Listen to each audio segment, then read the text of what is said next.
we got another one coming up for you, and it's called Creation. And, of course, Jonathan Kim is in from ReThink Reviews to tell us all about it. John, let's watch the review first, and then I got a lot of questions about creationism coming at you. All right, let's watch. Thomas Malthus calculated that if every trout, say, had 100 or so offspring and so on and so forth throughout the generations, that we'd be knee-deep in trout in just a few decades. How would you respond to that? I'd respond to that by saying that most of the eggs are destroyed or eaten so that the numbers remain stable. That's the beauty of God's plan. It doesn't strike you as an exceedingly wasteful plan, these myriad lives created only to be immediately extinguished? They're providing food for others. Cheese and cucumber. Thousands, John. Thousands dies that only a few may live. Is not the general sum total of happiness in some sort of massive deficit? Charles, it is really not my duty to speculate on the mind of God. But it does seem to me that nature is at peace. There is another view, that all of nature is a battlefield. Remind me where I read that. Very good. A good movie about Charles Darwin with A-list talent is well overdue. After all, Darwin came up with not just the greatest scientific idea ever, but probably the greatest idea in the history of thought, the theory of evolution by natural selection, that all life forms begin with common ancestors that change slowly over time as traits that help them survive in their environment are passed down and amplified over generations. It's an idea so powerful, so all-encompassing, that it shook the way humans looked at themselves, their place on the planet, their relationship with their gods, and whether their gods existed at all. And it continues to do so nearly 150 years since it was first published in Darwin's book On the Origin of Species. So I was pretty happy when I heard about the movie Creation, with a script by the writer of Master and Commander and starring Paul Bettany and Jennifer Connelly. So does Creation do justice to Darwin and his revolutionary idea? It pains me to say this, but it doesn't. Not by a long shot. Let's find out why. Paul Bettany, who played a Darwin-like character in Master and Commander, plays Darwin, with Jennifer Connelly, Bettany's wife in real life, as Darwin's wife Emma, who ironically was also his first cousin. The movie begins with Darwin having already formulated his theory of natural selection after 20 years of careful research, but reluctant to write it down and publish it. Something that might surprise a lot of evolution deniers is that Darwin was not some angry atheist out to kill God, but had been devoutly Christian for much of his life and was deeply concerned about the potential loss of faith and social upheaval that might be caused by his theory, which effectively overturned the prevailing notion that God had created all life in the form it exists now, and had created humans specially in his own image. This presents a real problem for creation.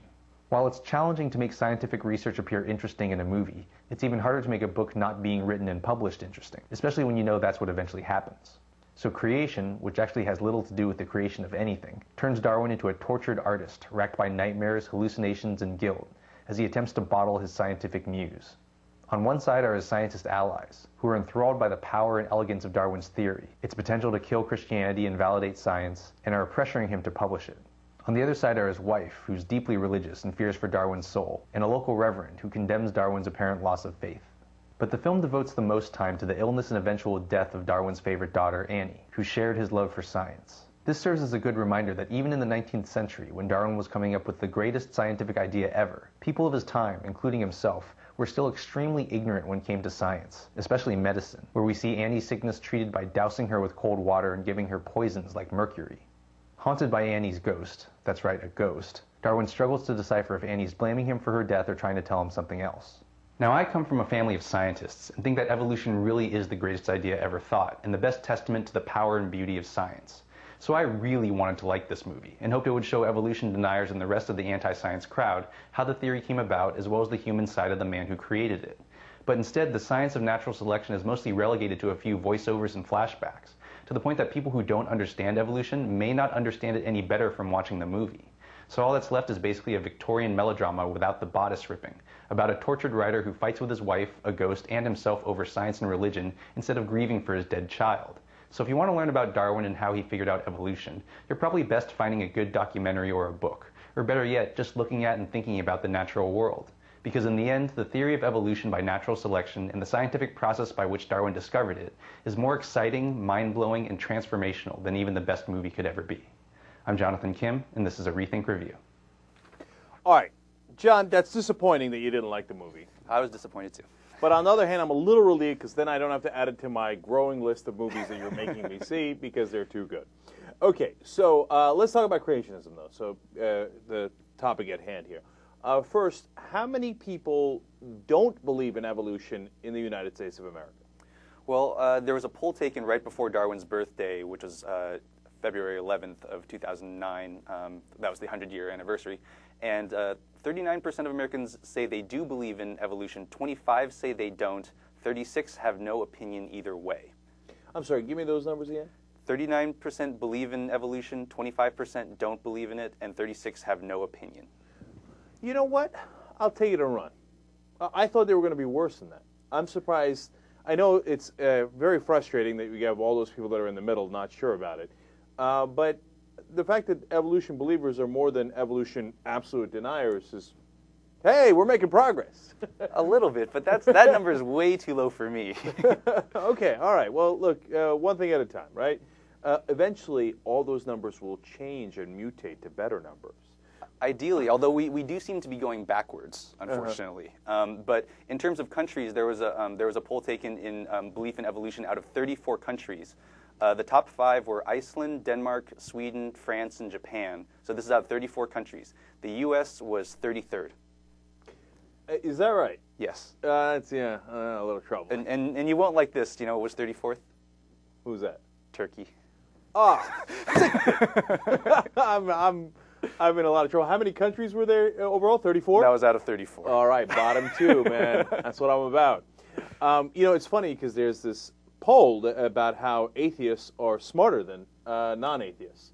I didn't tell you about this, but it's a story we did, and they literally tested the IQs of atheists and non-atheists, and the IQs of atheists come out high. Well, okay. in this Gallup poll, they actually had that people who believe in evolution by church attendance, if people go weekly or more, they're 41% more likely to not believe in it. 26% don't believe in it if you go weekly or monthly. But if you seldom or never go to church, you only 11% don't believe in it. Mm-hmm. So basically, the less church you go to, the more smarter you are. Well, that's ironic, but the more smarter actually doesn't sound very smart the way I just said it, but anyway. No, but yes, but that's not surprising. Again, I'm not surprised by that. Of course, if you're going to church, you're more likely to believe in the Genesis story they tell you. You know, look, we've gone over this a couple of times on the show, but it's very funny because, you know, the people who say, no, the Bible is literally right. You say, okay, if the Bible's literally right, it says in there that if you eat shrimp, you're going to die. You should be burnt, okay? There's a lot of burning in today's show if you listen to the Bible. Anyway, so, and people say, well, no, that's the Old Testament. You can't take the Old Testament literally. You know, the New Testament fixed it. Can you remind me which part of the Bible the Genesis is in, John? That would be the Old Testament. Oh, that is the Old Testament. Oh, that's weird. Okay.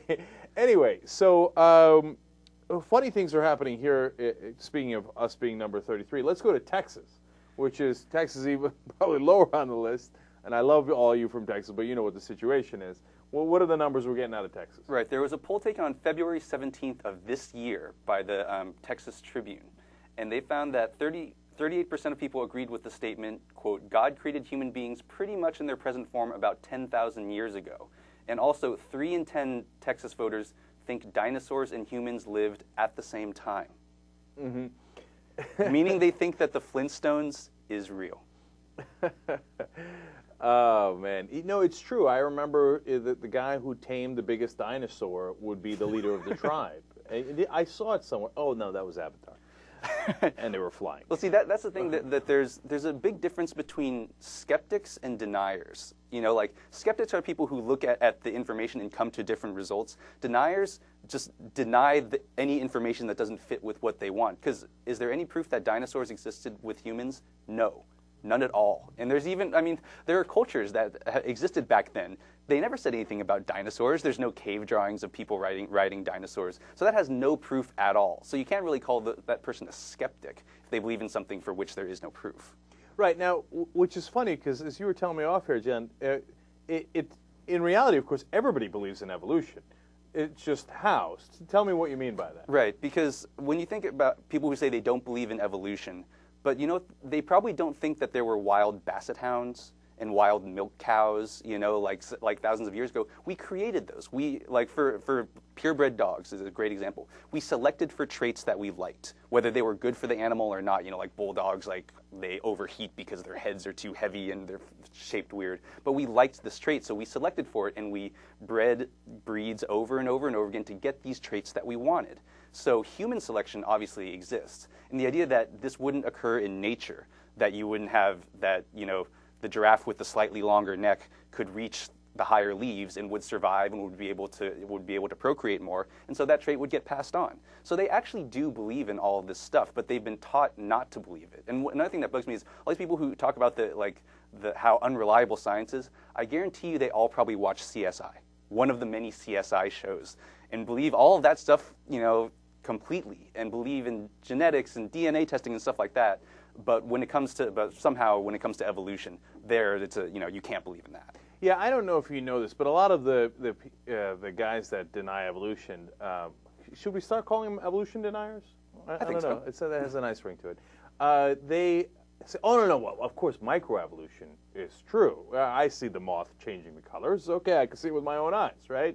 But no, macroevolution isn't true. Although all the animals are changing now and everything is changing around us, you can't have big changes. In order for there to be big changes, God's got to step in and start molding the clay and.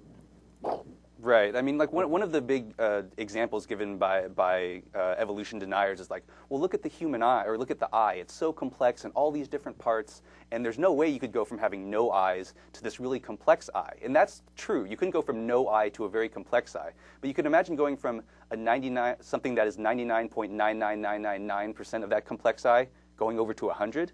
That could happen. And it just has to go in small stages. I mean, if you look at like the Wright brothers plane and then look at the stealth bomber, you would never say, oh, well, those are obviously related to each other. But they are. I mean, one is just an early version, and then it was improved on. The things that didn't work got dropped out. The traits that were good kept going, and they improved, and it turns into something that you would never imagine, but they are actually relatives. But John, if evolution is true, and it applies to more things than just life forms, the battle of ideas. Okay, shouldn't our ideas, which are better, eventually win then? And if they haven't won yet, maybe we don't have the right ideas. Did you think about that? Right. Well, that implies that people's beliefs are based on logic, and that there's actually rules and laws where the best ideas always survive. They don't. I mean, we go backwards and forwards. Like human development doesn't go up like that. We go up, and then all of a sudden we can just drop down. We can lose all sorts of information. Sometimes it never comes back. I mean, back when the library in Alexandria in Egypt got burned, I mean, that was a ton of information that just disappeared. That was never going to come back again. Right. I actually, ironically, I love this. I have faith. I have faith in evolution, and I have faith in mankind, and I have faith in the battle of ideas. And I think that's why this whole discussion of religion, I get faith, and faith is a different issue for me than religion is, right?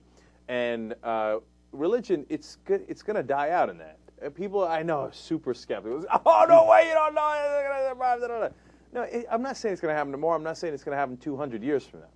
But 20,000, 100,000, it's inconceivable. I mean, these are fantasies drawn up 2,000 years ago by people who knew nothing, and they're not even remotely related to the truth. They're not going to survive. So I have ultimate faith in evolution of the battle of the strongest, and I believe my idea is strong. Okay. Now, a decent example of that, if I can go to the Dover intelligent design trial, and it's a comical example, but it was funny. What happened there? Okay, so I mean, you guys might remember in several years ago in Dover, Pennsylvania, I believe, there was this big debate about whether intelligent design would be taught in biology classes, and so it went to court, and there was this really big trial, and one piece of evidence against the intelligent design people was that there was this textbook called Of Pandas and People, I believe, that had originally been a creationism textbook, and then they had changed it to be an intelligent design textbook to say that, oh, intelligent design isn't religious, it's really about science.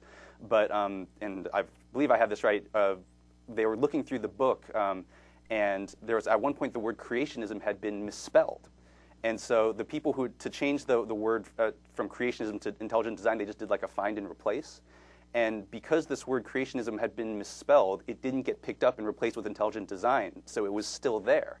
So not only did this prove that that book had been a creationism book, but it actually further proved the theory of evolution, because that misspelling was a mutation that allowed that word to survive a cataclysmic event that killed off everything else. Come on, think about that. Come on, let that soak in. Come on. Who doesn't love that irony? Okay, that's an awesome story. I really enjoyed it. Yeah. Okay, anything else? Oh yeah, and I was my brother. So both my parents and my brother are all scientists, and I was talking to my brother about, and he teaches earth sciences, and I asked him whether he talked about intelligent design in class, and he said, well, what I tell students is that not only is it not a theory, which takes a very high level of qualification, it's not even a hypothesis because you can't prove it. There are no experiments to prove for the presence of God's intelligence. There's no way to measure God's intelligence. None of that. So you can't. It's an assertion. It's a claim, but it's not a hypothesis that can actually be proved. So it's inherently not even scientific in its theory. Right. Now that doesn't mean it's not true. Okay. Now I don't think it's true, but it doesn't mean I'm right.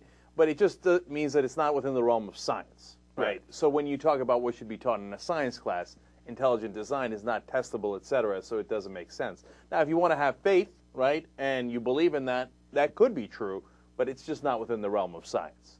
So, great points. I would say check out Creation, but apparently not. No, like I said, find a documentary, and actually PBS did a really good documentary about the Dover trial, which will teach you a lot about evolution and natural selection. So hopefully that's on DVD, but people should check that out if they can. All right, and now, of course, you should check out ReThink Reviews on YouTube, Huffington Post, and rethinkreviews.net. John, as always, thank you for coming in. Thank you.